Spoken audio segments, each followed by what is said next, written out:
Good afternoon, everybody.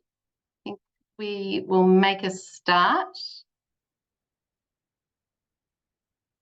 See, people are still joining, but we'll get started. So, welcome everybody to this International Women's Day edition of BSL Talks. We're thrilled to have an incredible panel of stellar women joining us for this session and to have so many attendees with us as well. Let me start by acknowledging the traditional owners of the land and the various lands that you're all on. For me, I'm on the land of the Wurundjeri people of the Kulin Nation. Pay my respects to elders past and present, and any Aboriginal and Torres Strait Islander people who are joining us today. I want to acknowledge sovereignty over this land was never ceded, and we are all joining on unceded lands. I'm Nicole Biskey. I'm the Director of the Social Policy and Research Centre here at the Brotherhood of St Laurence, BSL, and we're thrilled to be able to bring this session to you today. So BSL Talks, as many of you know, is an opportunity for us to talk about the impacts of poverty on people and the opportunities to change policies and systems. So it's fantastic to have so many of you join us in this really important conversation. The title of today's session is Counting Women In, Breaking Poverty Cycles Through Economic Security. We all know, and particularly through the research at BSL, we know that women, particularly single parents and older women, are overrepresented in those facing poverty here in Australia. While the national conversation is currently all about the cost of living, there's a need for proper focus on the gendered dimensions and impacts of poverty. Recent national discussion and focus on issues has shown the continuing disparity in economic security for men and women and the cost of that disparity. We've seen the report from the Women's Economic Equality Task Force that recognised that the value to the Australian economy that could be realised by intentionally removing persistent and pervasive barriers to women's full and equal participation in economic activity is $128 billion. And they've proposed a 10-year plan to get us there that the government is yet to respond to.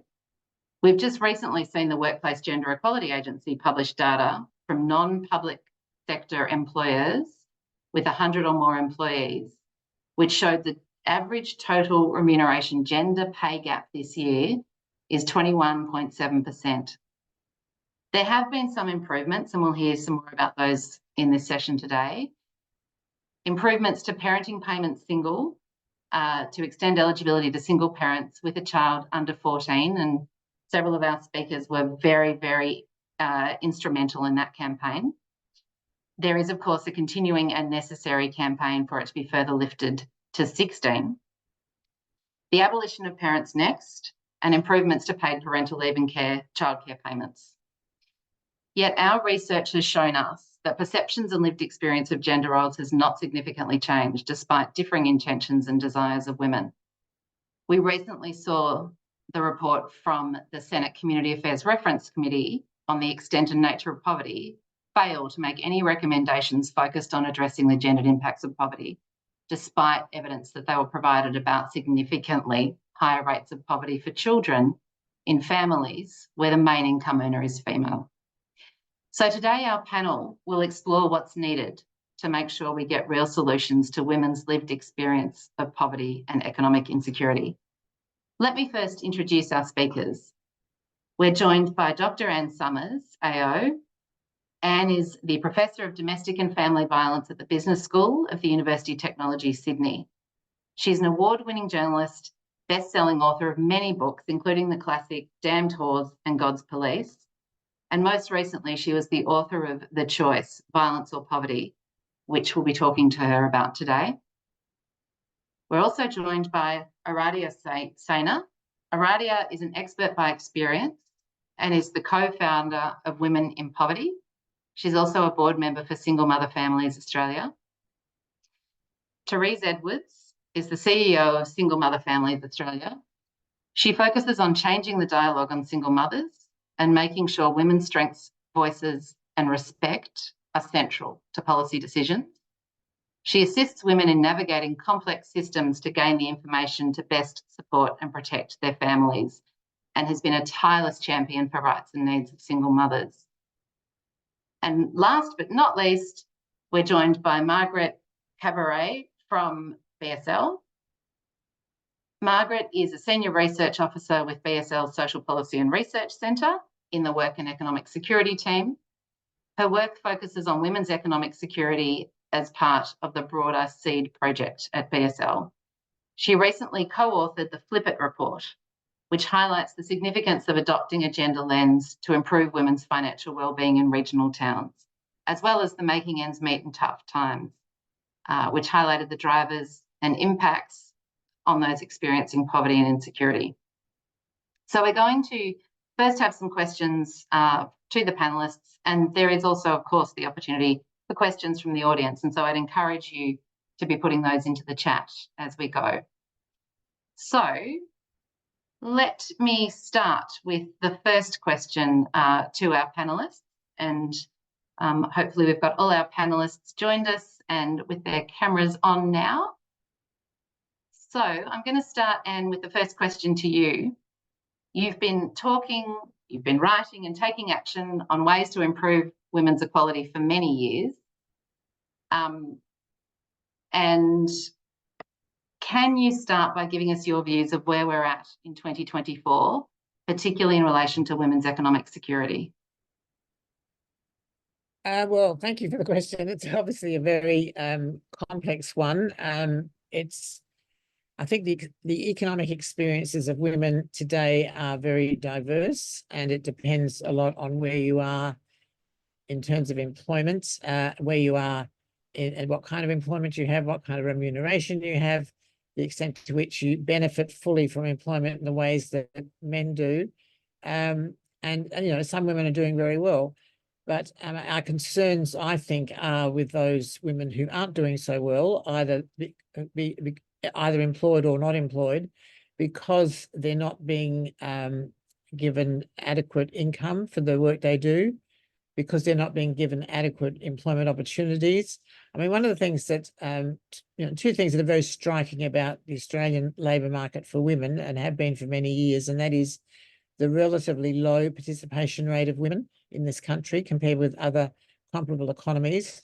I think we're now at about 67%, but that is much lower than, say, Canada, which is a comparable country. And it just seems to be, it's moved up a little bit in the last couple of years, but it just seems to be something that's been very, very hard to shift.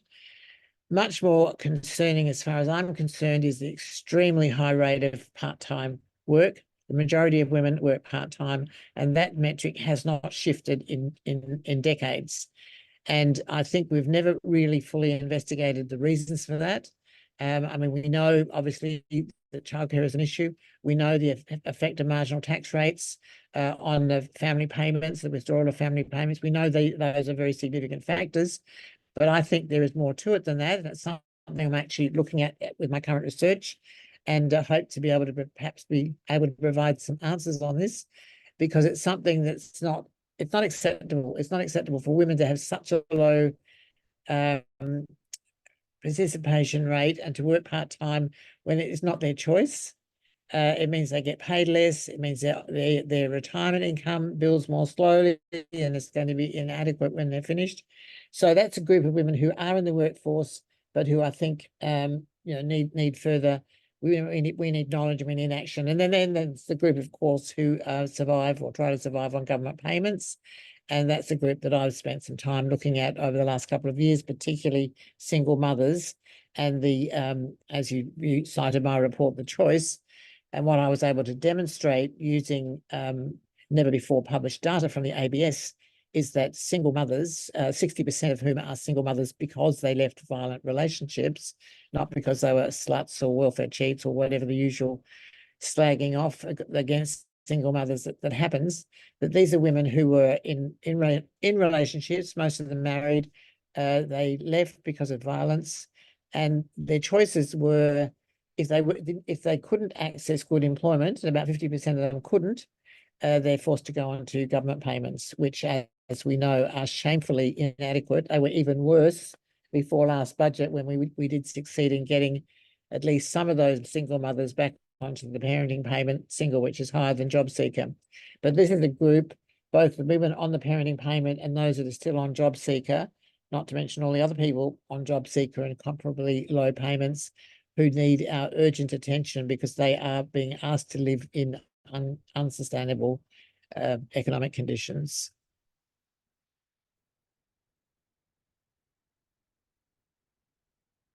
Thanks, Anne. As you said in the report, the choice, violence or poverty, obviously that work was quite instrumental in terms of shifting the parenting payment to 14. I know you've got a fairly active campaign now to continue to lift it to 16, and that was the recommendation that had come out at that time. And we're calling it let's finish the job. Right. Good start last budget, but let's finish the job. And there's something like 16,000 women and about 17,000 kids involved who would benefit if the government would just take that final step and raise the age to 16. And in addition to that, because there were other components, of course, to that work that you did, how were those other recommendations or components received? What other sort of points of action is still to come in your mind from that work? I'll have to look up the other recommendations. I mean, we certainly did recommend the abolition of parents next, and that has partially happened. I'm not quite sure what's going on there in detail. We know that there are parts of the Parents Next system is being reviewed. There's talk about it being restored as a voluntary measure.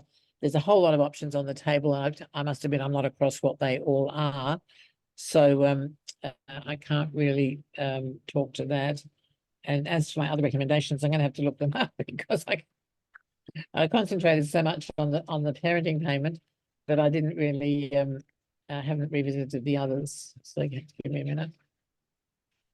We can come back, Anne, because yes, it's such an important piece of work, and I know it was particularly instrumental to government in terms of the shifts that they've made. So it's definitely something that's worth people looking at and ensuring that we're still. I have found it. So the others were we wanted some of them were a bit more technical. We wanted changes to the indexation and benchmarking because they have different indexation methods and benchmarking methods for the parenting payment and job seeker. And what those differences mean is that every time the payments are increased due to indexation, and whether it's due to CPI indexation or relationship to the male average weekly earnings, the gap between the parenting payment and job seeker increases. So over time, the women and the men, the people on job seeker, relative to other pensions, and particularly relative to the age pension, get worse and worse and worse off. And that is just completely unacceptable. The pension system, and okay, 50 years ago under the Whitlam government, I know it's a long time ago, but then we had identical indexation and benchmarking for all pensions, and that's fair. We also wanted an obligation of mutual obligations for parenting payment singles, and Therese would be able to talk a bit more about that. And the other thing is we want to, and this is work that I'm actually working on at the moment, is we want the government to establish a longitudinal study on various social conditions in Australia, including domestic violence, with a strong focus on perpetrators. And we simply do not have the data that we need to know the patterns of behaviour of both women and men. We have cross-sectional data from the ABS through the Personal Safety Survey, which is very good, and we've made tremendous use of that data, but that doesn't tell us about where women were before and after the situation. We just know, their situation for a couple of years, and then they disappear from purview. So a longitudinal study, I think, is urgently required. It's something that, had we set it up at the time of the first national plan, we'd now have data that would help us make some pertinent decisions about what we should be doing. Instead, we're flying blind.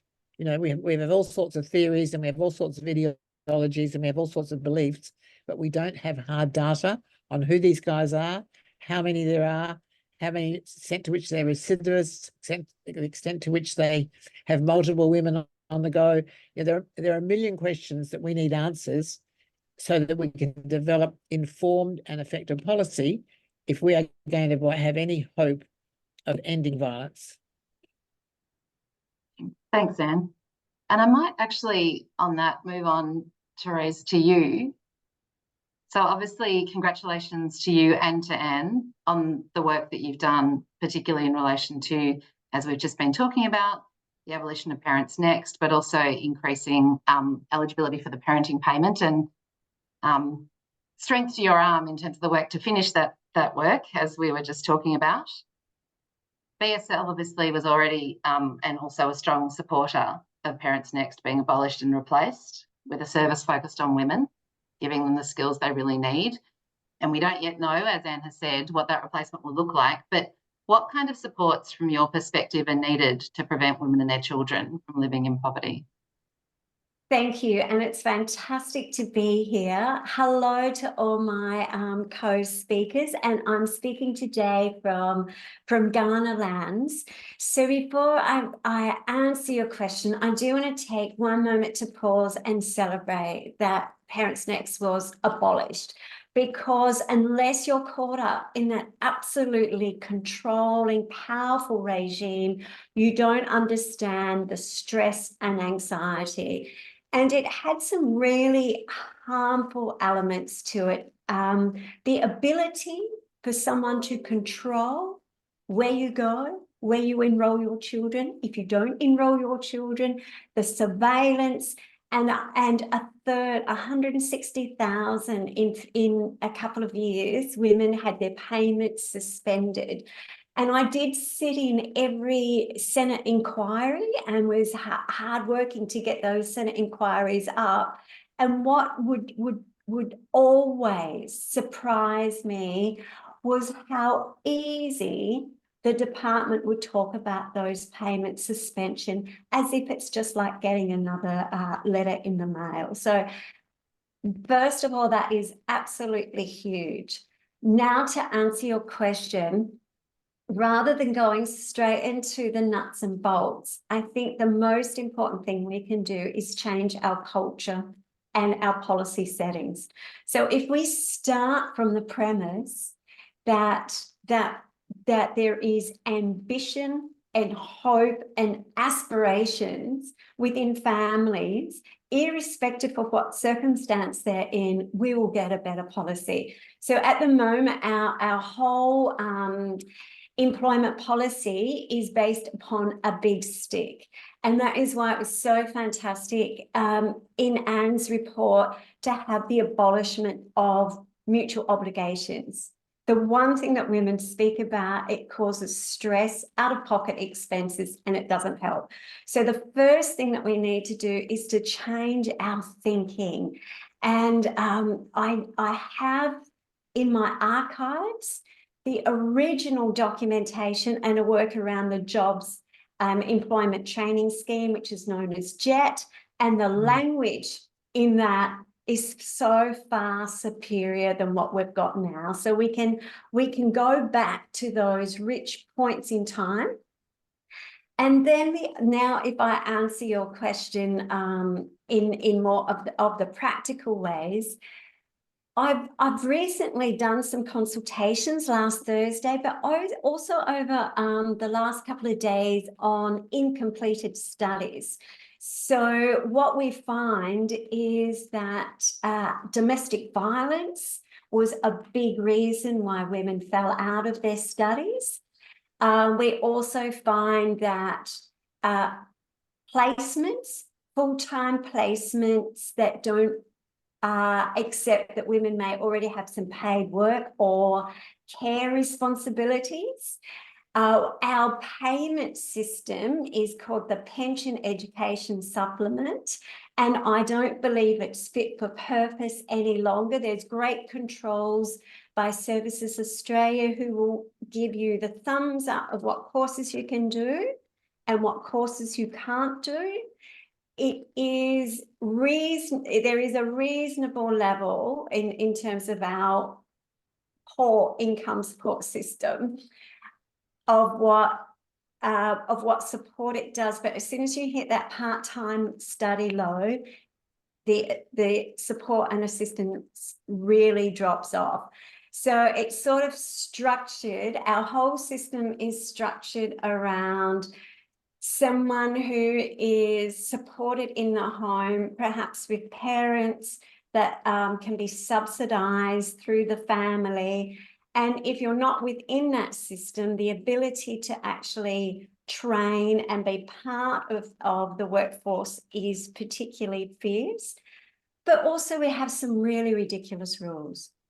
So if I just go to volunteering, women who have been out of the workforce for a long time, or maybe did only supplementary engagement, or their nexus was broken because of violence or relationship breakdown, because that then takes you into that time of family court, etc. You're not allowed to volunteer. Volunteer hours are not allowed unless you're over 55. So women often speak, and this will probably resonate on everyone who's tuning in.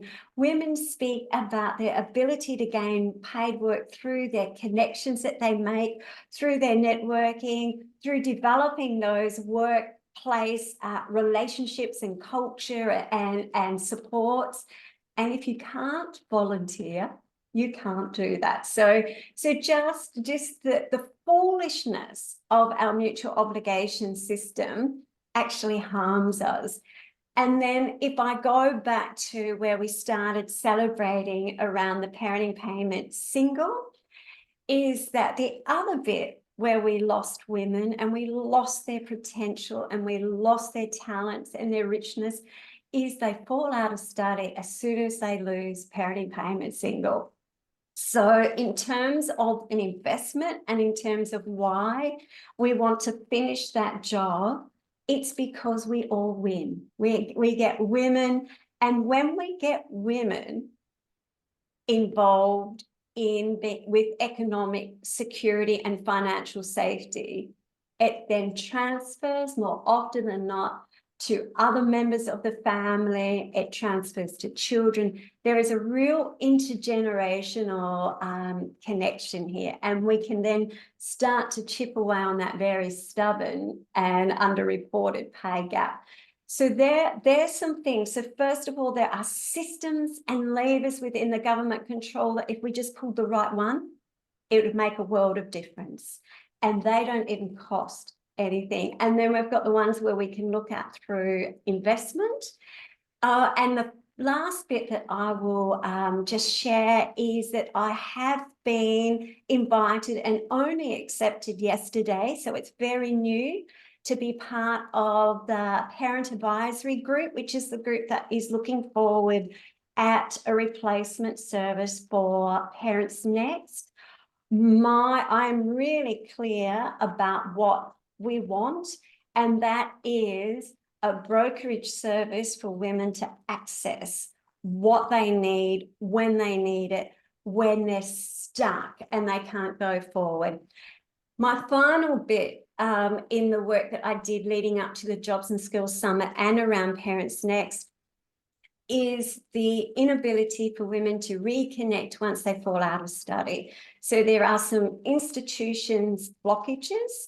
So COVID was a big disruptor to that. So when I look at career advisement for children who are stepping from high school into that next phase of their life, I imagine having a similar system for women who want to go on to study or who are partway through their studies or fell at the last hurdle. So where we have that mismatch of business wanting employers and where we've got women who are wanting to be employed, there's some policy space in there, and that's where I think there is a little bit of gold that can be found and then can be that connector.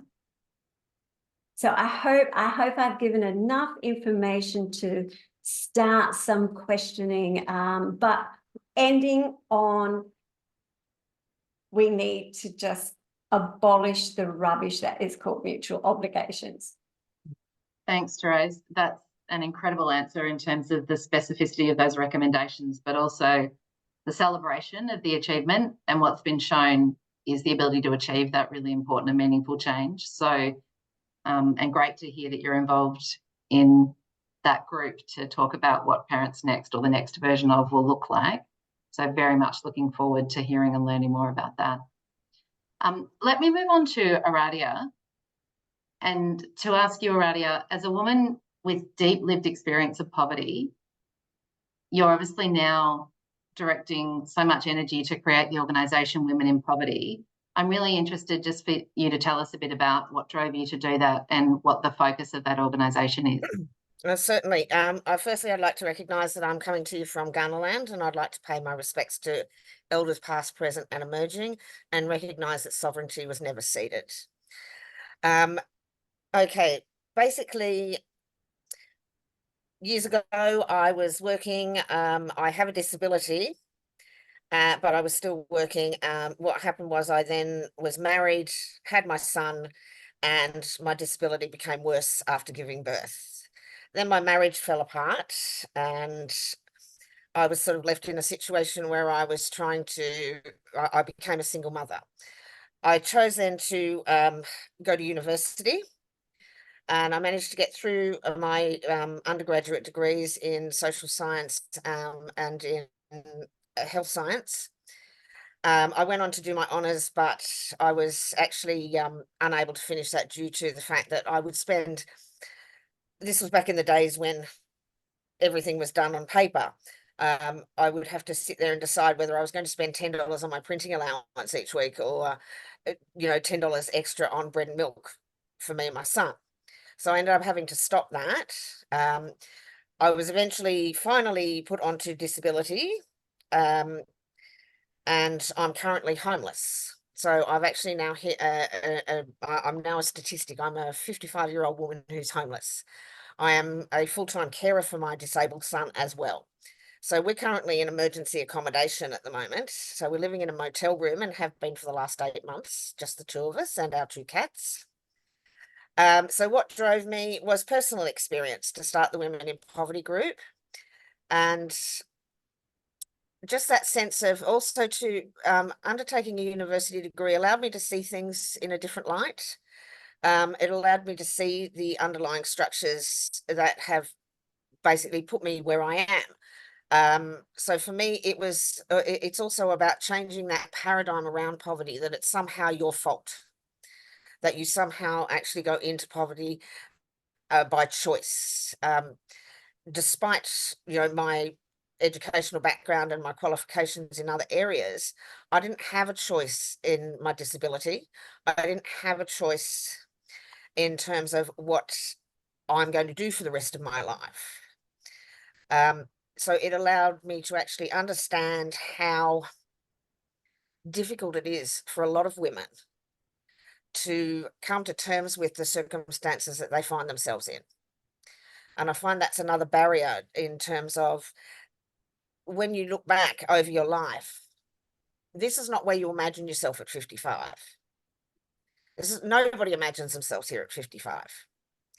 So I wanted to share that, and I wanted to let women know that they weren't alone, that the journey that they were undertaking throughout their own lives of poverty was something that was reflected in a lot of other women, not just themselves, because living in poverty is extremely isolating. It's disenfranchising, and it's dehumanizing at times. So I wanted to provide a platform for women who feel like they've been silenced. And a lot of women do feel like they've been silenced, especially in the ways in which both Anne and Therese have mentioned. A lot of the times, especially in dealing with the social security system, you're too frightened to speak up. So we want to be a voice for those women who can't find it in themselves yet to speak up. We want to provide a platform for them and their concerns and their real concerns, and be able to take that. And basically our ultimate aim is to cease to exist. We don't want to exist, women in poverty. We would like to never have to exist in a country like Australia. So I think, yeah, for me, it was just well, they say the personal is the political, and that's what's driven me to get here. And also to the inspiration that I found from, so many other women who give me, there are days when I feel like I want to give up. But the inspiration I find from the women, not only through the page, but in my personal life, is what keeps me going. So yes, I hope I've answered your question. You have perfectly. And I know that you haven't officially actually launched your group yet, or I understand that that's happening in April, but you've already got, I saw, over 17,000 followers on your Facebook page, That's which correct. is astonishing. Do you have any insights into sort of what's driving women, I'm assuming, to be joining your group and engaging with you through that platform? I think that because it's becoming so prevalent for women to actually find themselves in circumstances of poverty, they're starting to find their voice. And we also provide a community of support so that women who are experiencing similar circumstances can relate to one another. The amount of times that I've sort of gone through conversations that are on the page where women are going, oh, I know that, I feel that, I get that 100%. And somebody else will say, I'm not, I didn't think anybody else felt like that. So it's finding a community as well. So finding the strength in that community, and it sort of gets passed on. Women are very good at passing on information. So yeah, we sort of get passed on. I've had a lot of things where people have gone, tag somebody and gone, well, hey, you would really like this group. So yeah, we've just grown. We've grown incredibly, and I think it's also to the fact that women want information about what's going on, about what's happening, and what the government are doing. And we don't run a page where we give you budgeting tips, because that's just ridiculous. We run a page where we give you information, where we give you support, and we try to break that up with a bit of humor sometimes. So yeah, I think all those elements have actually seen us grow incredibly quickly.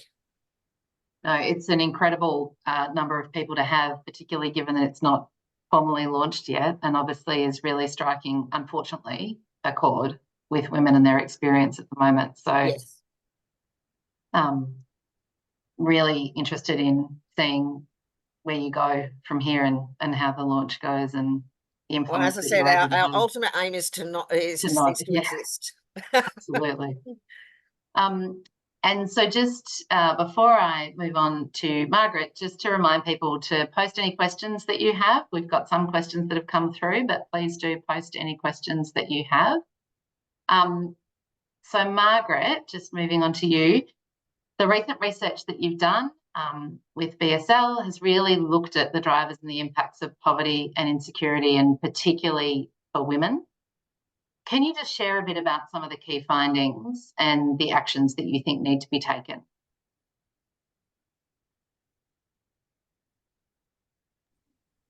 Thank you, Nicole. The research that we've done recently really echoes what has already been mentioned, some of what has been speaking about and Therese, as well as what Aradia has shared. So in the last 2 years, we've conducted research that looked into issues affecting women in regional areas. And we also examined drivers and experiences of financial stress in times of crisis. So that's the Making Ends Meet study that we published recently. What we found from this research is, in a nutshell, that the key drivers of poverty and insecurity for women are multidimensional, but there are also long-standing issues. As my co-speakers have already mentioned, there's a lot of work that has been going on in the background, but some of these issues persist. And in particular, there are 3 issues that have come across from our research. And one is unpaid caring responsibilities. So that continues to be an issue for most of the women that we've spoken with that have participated in our research, and whether that means caring for children or for family members who are unwell or have a disability. We already know that women with caring responsibilities are more likely than men to take time off or completely withdraw from paid labor. And in our research, we've heard from many women, many mothers, many carers that have withdrawn from employment because they've got caring responsibilities. And when some of those that have taken a long time from work, when they want to re-enter employment, then they struggle to find suitable jobs. For example, the jobs that are available are not really flexible to accommodate their caring responsibilities that are still ongoing, or sometimes because they've been away for such a long time, the opportunities that are available are not suitable for their education level or for their previous work experience. And the other issue around caring responsibilities is childcare facilities. We know that in some places, childcare is simply not available. So in our Flip It study, we found that there was only one long day care facility in the small town of Seymour, for example. And the waiting list is quite long. And that means that sometimes women who want to go back to work, they're forced to choose to work fewer days, that they would like to work longer days, but then they're forced to work fewer days because of the number of days they can get for childcare. Or some of them cannot even go back to work when they're ready because they simply can't access any childcare when they need it. And this is not just in Seymour. Some research that was done by Mitchell Institute in 2022 found that 44% of people in inner regional Australia and 61% of people in outer regional Australia live in what they described as a childcare desert. And even when childcare is available, you find that it can be unaffordable. So returning to paid employment does not make financial sense for some of the women that we've spoken with.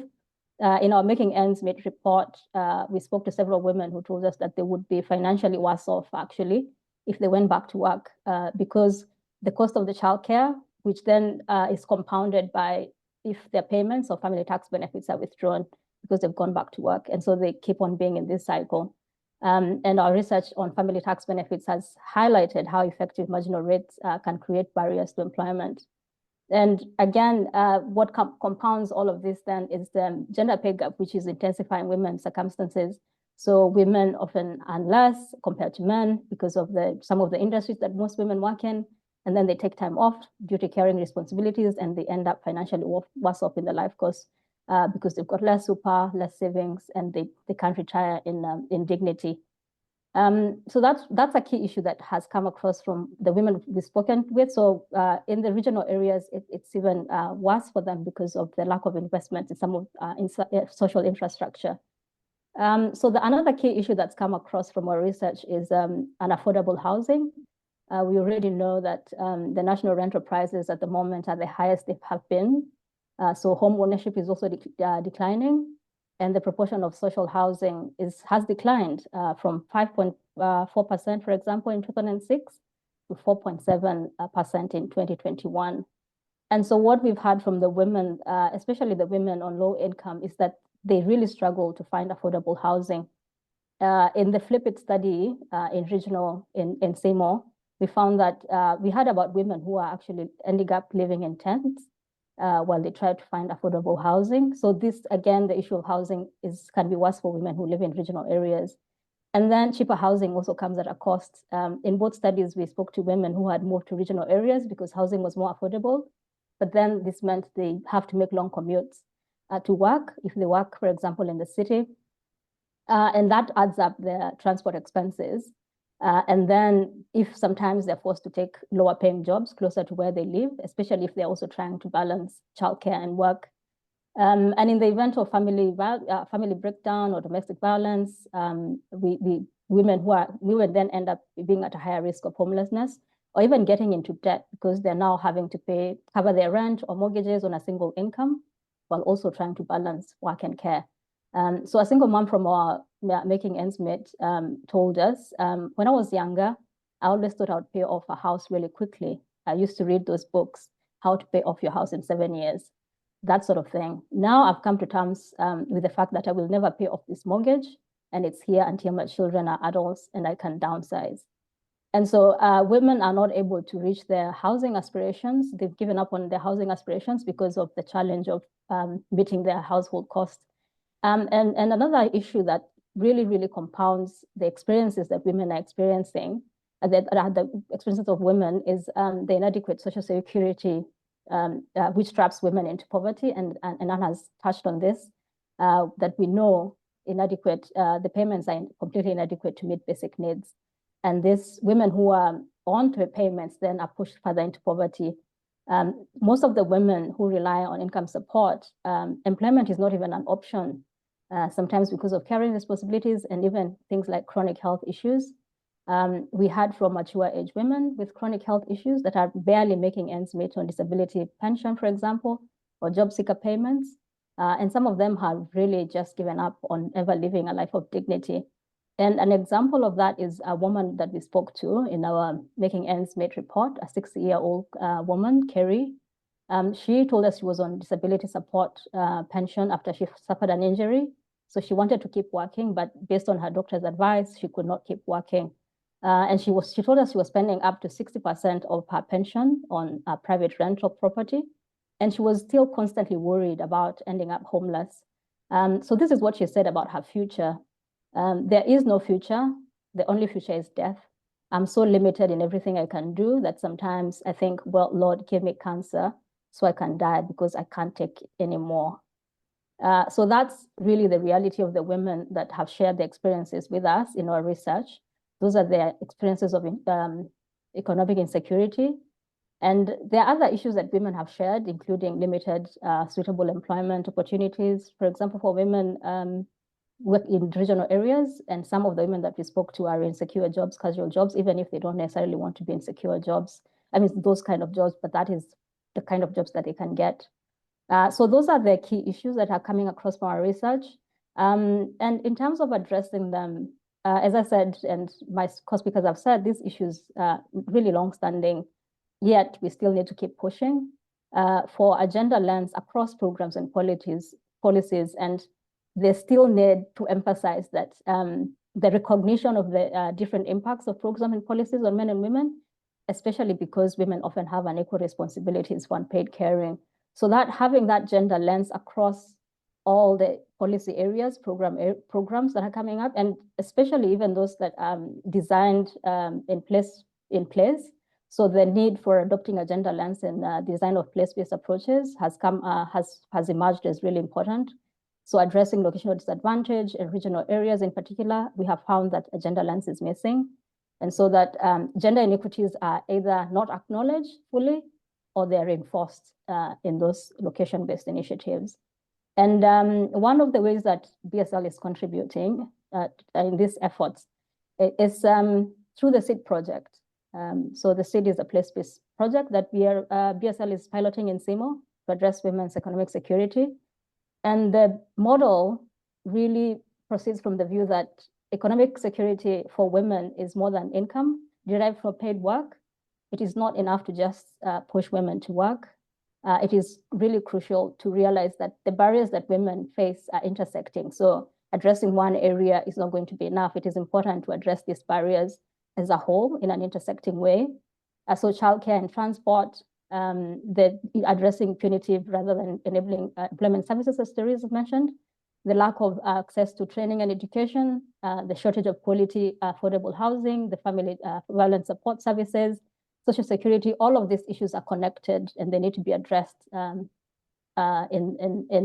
together so that we can see some progress in the way that women's economic security is addressed. So those are some of the issues. Margaret, I might just jump in, I'm sorry, because we've got a few questions that have come through from the audience and I just want to get a chance to get to those, if that's okay. Yeah, I'm done. But thank you so much. And the research is extremely comprehensive, as you can hear, and the personal testimonies that have come through are incredibly powerful. So very worth looking at if you have not already. So we've got, picking up on all of the themes that you've been talking about, a number of questions that have come through on housing, higher education,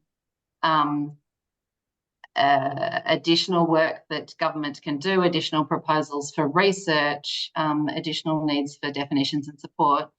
One of the ones that I wanted to pick up on is a question specifically in relation to women with disability.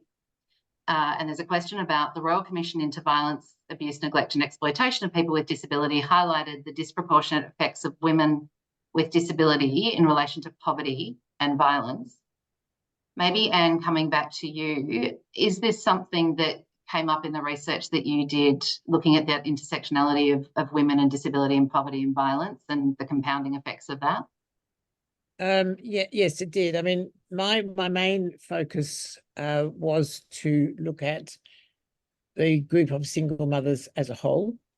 I wanted to differentiate single mothers from other women in other family formations to see what the broader differences were when it came to experiences of violence. And that is how I was able to determine the 60% figure, that 60% of single mothers had experienced violence, more than 3 times the rate of women who were living in couple relationships with or without children.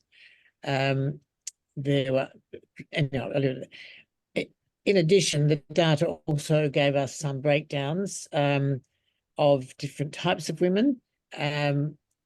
We were able to get some details, not as much as we would have liked, but we were able to get some details. But one of the most shocking findings was the level of abuse experienced by women with disability. And unfortunately, the data wasn't very adequate. So we got just a kind of a snapshot rather than any ability to analyze and explain the situation. But the rate of abuse was extremely high. What we weren't able to determine was the extent to which the abuse was caused by the DV or whether the DV led to the abuse. And I think that's an important question that we need to ask. And there's not a lot of data from the ABS, at least, that helps us answer that question. But it's something that I think really deserves further investigation.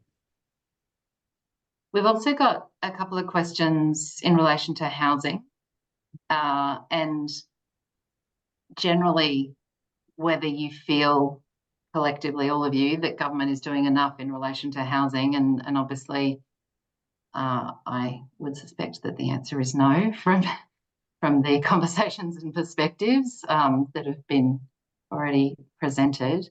And there's a specific question in relation to whether there's any research on Home Super Saver scheme for women over 50 who are currently renting, looking for permanent housing in retirement, and recognising, Aradia, as you personally are experiencing the challenge, particularly for women over 50 as a group of women who are homeless. Well, the flat answer is no. There is not enough. There is not enough support out there for women. In terms of, I mean, once again, I for myself, I've been on the housing waiting list since 2014. So I think the government needs to actually do something really quickly. Otherwise, we're going to end up having so many women living in cars and in tents and in emergency accommodation, which is ultimately costing the government more in the long run. So I think we need to actually really focus on getting people housed, because being housed is one of the most basic fundamental things to having a fully functioning life. If we don't do that, then the cost to the health system and to other system and to social service systems over the long term is going to just balloon out. I don't really know anything about, because I've never been a homeowner, I don't know anything much about the women over 50 right at the moment. My focus in housing is actually just getting housed. So I'm not really sure about the superannuation scheme or anything else, but I will say that women who are over 50, and mainly looking at those women who are in the Gen X group, they have taken on, being the smallest generational cohort, they've taken on double the caring load, and not only with their children, but with their parents, aging parents as well. So there's been a longer time out of the workforce for them. The only thing I am aware of in terms of schemes that are available is the South Australian government have just released a housing scheme for first home buyers, and where you only have to have a 2% deposit, where they will actually fund the rest of the mortgage for you. But of course, that's once again, who knows how long away before that actually starts getting up and running. But housing is fundamental. You can't function unless you are housed. You can't get a job if you don't have an address. You can't do anything or plan anything ahead if you don't have a secure roof over your house. So I think we need to have a much huger investment in social housing. I think it needs to, and I'm talking about quality social housing. I think it needs to be done quickly. I think instead of having our governments building football stadiums and everything else, we need to employ those builders to build houses. And I think basically until that's done, the despair is real. And I don't really know outside those measures how we're going to change it in a hurry. Yes, thank you. We've got a range of other questions. We've got a question in relation to government stereotypes in particular, and noting in some of the analysis and research that's been done, ABS data shows that around 41% of Aboriginal mothers are single mothers. They're also, as we saw recently reported, amongst the highest group suffering payment suspensions to a really disturbing rate. I wondered, Therese, if you've got any thoughts or reflections about how we actually can change the way that systems work that really fundamentally come to recognising people at the centre of these issues rather than dealing with these in fragmented and punitive ways that have particularly detrimental impacts on particular groups. Sure. And it's not basic. It's not hard to provide someone with basic respect and voice. So, so the secret to doing a good policy is to actually meaningfully engage with the people who are going to be those policy targets. And we're now unpicking decades, and I would go back to the early 2000s when there was an ideology around removing from universal to putting the blame on people. So if you're poor, you're blamed for being poor, and there's a whole lot of stigma, stereotyping, sticks, and concerns that happen that policy expression. So really simple. Instead of if you treat, and I love that we can even say gender, but if you treat people who are going to live those policies as having a degree of knowledge and expert and wisdom, and what will work for them and what will make it harder is so much different than treating people as policy targets minus any agency. And therefore we would not be in this process of unwinding a decade of rubbish that's been bestowed upon us for a long time. And yeah, discrimination still exists. We've seen it, we've experienced it. And so just calling it out and putting respect at the center of those discussions, you'll get a different flow. And there's a chance then that you can start to change those stubborn cultural stereotypes that we've not been able to move for a long time. Thanks, Therese. So we've only got literally 2 more minutes. I was just wondering, Anne, if you wanted to say something further about the campaign and the focus at the moment on lifting the age to 16, just as a last rallying call for people who are on this webinar. Thank you. It is important. Unfortunately, we are not able to devote the amount of resources into the campaign as we did last year, partly because of various other commitments that we have. I'm running a big conference next weekend on Elsie, the 50th anniversary of the founding of the Women's Refuge Movement in Australia, and that is taking up a huge amount of time. But we are doing our best. We're mainly doing the campaign via social media, and we invite anyone who sees our social media to share it as widely as possible. We put in a pre-budget submission to Treasury outlining all the figures and the way in which the women who missed out last time have suffered. They've earned between September 20 last year, when the new payment started, and 2 weeks ago they had earned $2,900 less than the other women. Now you can buy a lot of kids' clothes for $2,900. It's unconscionable. We've sent copies of our submission to a large number of ministers and backbenchers, and we visited Canberra last week and did speak to as many people as we could. but it's not the same level of intensity, and I am concerned that it's going to be a little bit harder to succeed than, not that last year was easy, but at least we won in the end. So I just would urge anyone listening to go to Facebook or LinkedIn and find the posts from yesterday and share them. And if you feel like writing to the government and saying, please finish the job, I think, you know, that these people, these parents deserve to have that extra money.